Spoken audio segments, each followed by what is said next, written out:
In this video, we're going to look at a rule that's used to find the derivative of a quotient of functions. And I'm going to start off with a very simple quotient that can actually be simplified down to apply the power rule. Let's say that we have y equals 2x to the fifth over 3x squared. Now this quotient, we can actually simplify this. The x squared would cancel out, making this x cubed, and so I end up with 2/3 x cubed. And so this is in the form of x to the n, and we can just apply the power rule here. My derivative is equal to, I'm going to multiply the exponent of 3 times 2/3, and I get 6/3 x to the 3 minus 1 power, or to the second power. And then 6 divided by 3, of course, is 2, and so my derivative is 2x squared. So now what I want to do is work this same problem, but using the quotient rule, just to verify that this quotient rule actually works. Here's what the rule looks like. When we're taking the derivative of a quotient, f divided by g, the derivative is f prime times g minus g prime times f over g squared. So I'm going to apply this rule with the same quotient and see if we get the same result. So y is equal to 2x to the fifth over 3x squared. So let's use our quotient rule. The derivative is going to be equal to f prime. Let me stop just a moment and label 2x to the fifth, that's going to be my f, and 3x squared, of course, is the g. So my rule starts with f prime, so I need the derivative of 2x to the fifth, and that would be 10x to the fourth, times g, 3x squared, minus g prime, so the derivative of 3x squared, which is 6x, times f, 2x to the fifth. And this is all over g squared, so 3x squared squared. So now let's multiply things out and simplify. 10x to the fourth times 3x squared is 30x to the sixth, minus 6x times 2x to the fifth is 12x to the sixth, over 3x squared squared would be 9, because 3 squared is 9, and then x squared squared is x to the fourth. And then if I subtract on the top, they're like terms, and so I can combine them. 30x to the sixth minus 12x to the sixth would be 18x to the sixth over 9x to the fourth. And now we can simplify.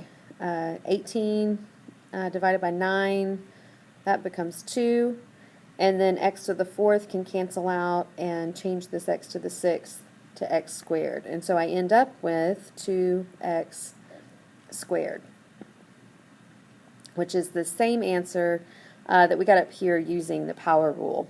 Now obviously the power rule is the way to work that particular quotient. I just used this simple example to show that the quotient rule does actually work. Let's look at a somewhat more complicated quotient and apply this quotient rule. F of x is equal to x squared plus 3x plus 4 divided by x squared minus 1. So this is going to be my f, x squared minus 1 is my g, and again the quotient rule, I'm just going to write it here for our reference. The derivative of f divided by g is equal to f prime g minus g prime f over g squared. So let's find our derivative. The derivative is equal to f prime, so that's the derivative of x squared plus 3x plus 4. That derivative would be, the derivative of x squared is 2x plus the derivative of 3x, which is 3, and of course the derivative of 4 is 0. So just 2x plus 3, that's my f prime, times g, which is x squared minus 1, minus g prime, the derivative of x squared minus 1 would be 2x times f, x squared plus 3x plus 4. And then this is all over g, which is x squared minus 1 squared. Okay, so now we've done the derivative rule. We need to multiply this out and simplify. So 2x times x squared would be 2x cubed. 2x times negative 1 is negative 2x. 3 times x squared is 3x squared, and 3 times negative 1 is negative 3. Now we get to this minus sign. This is something we need to be really careful about when we're using the quotient rule. Make sure that we always distribute this minus sign. So I'm going to change it to plus a negative 2x, and then when I distribute that negative 2x, I'm going to take the negative with me. So negative 2x times x squared is negative 2x cubed, negative 2x times 3x, negative 6x squared, negative 2x times 4, negative 8x. And this is all still over x squared minus 1 squared. We don't need to multiply out the denominator because the only reason we're multiplying out the numerator is so we combine like terms. If I multiply out the denominator, I'm not going to have any like terms, and so it's fine to leave it in the form that it's in. But now in the numerator, let's see, I've got 2x cubed minus 2x cubed, so those cancel out. I have 3x squared minus 6x squared, so that's negative 3x squared. Negative 2x and negative 8x would be negative 10x. And then I have negative 3 and no other constant, so minus 3 over x squared minus 1 squared. And so that's the derivative of our quotient. I'm going to do one more example for us.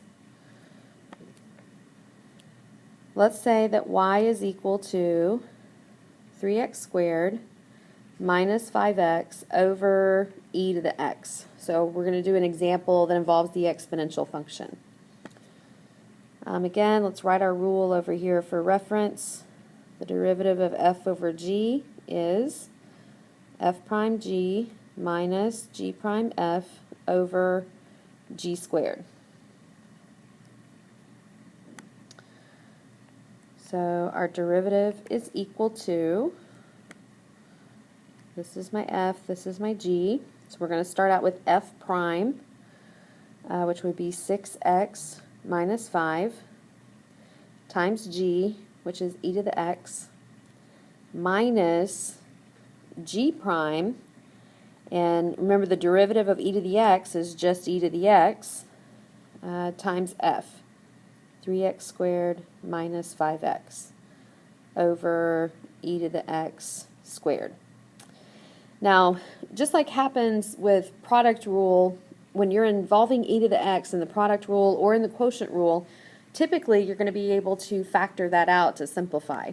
And that is what happens here. I've got this term, this is all a term, all of this is a term, and both of those terms have e to the x.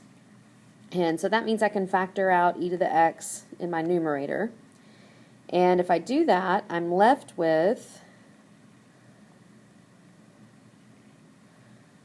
6x minus 5 minus 3x squared minus 5x over e to the x squared.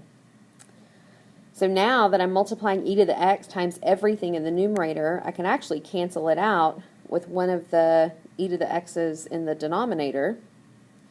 So now I'm just left with e to the x in the denominator. But then here I still need to combine like terms in the numerator.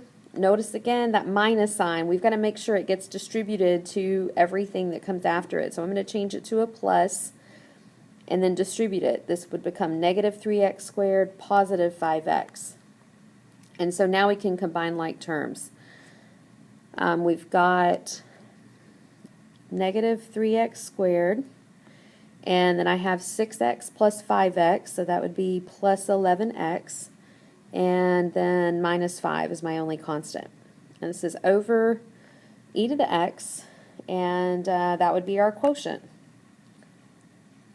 That would be the derivative of the quotient.